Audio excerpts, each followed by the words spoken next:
அழகாய்ஸ் இன்றைக்கி வந்து நம்ம வந்து 2 கிரிக்கெட் பேட் தான் ஆர்டர் பண்ணிக்கிறோம். ஸோ இது எதுக்குன்னு பார்த்தீங்கன்னா கிரிக்கெட் டோர்னமெண்ட் வரப்போகுது அண்ட் பேட் இல்லை. ஸோ அதுக்காக பேட் நம்ம வாங்கியிருக்கோம். ஸோ இது வந்து பார்த்தீங்கன்னா பிஎம் ஸ்போர்ட்ஸ்லேருந்து தான் வாங்கியிருக்கோம்.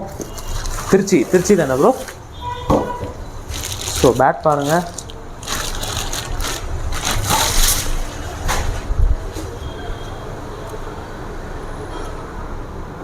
எவ்வளோ சூப்பராக இருக்குது பார்த்தீங்களா?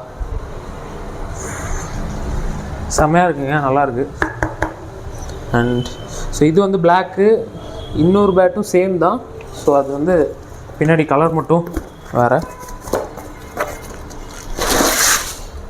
ஓகேவா, நான் இந்த பேட் தான் சூஸ் பண்ணியிருக்கேங்க, ஏன்னா எனக்கு இதை விட இது பிடிச்சிருக்கு. ஸோ இந்த பேட் பாருங்கள், சூப்பராக இருக்குது. ஸோ இதை வச்சு தான் அப்கமிங் டோர்னமெண்ட்ஸில் விளாட போகிறோம். அண்ட் உங்களுக்கும் இந்த மாதிரி பேட்ஸ் ஏதாவது வேணும் அப்படின்னா இவங்களை காண்டாக்ட் பண்ணுங்கள், டிஎம் பண்ணுங்கள். அண்ட் நம்பர் வந்து ஸ்க்ரீனில் கொடுக்குறேன். ஸோ அவங்களுக்கு கால் பண்ணி நீங்கள் என்கொயரி பண்ணிக்கோங்க. அண்ட் டோர்னமெண்ட்டில் சந்திக்கலாம். பை.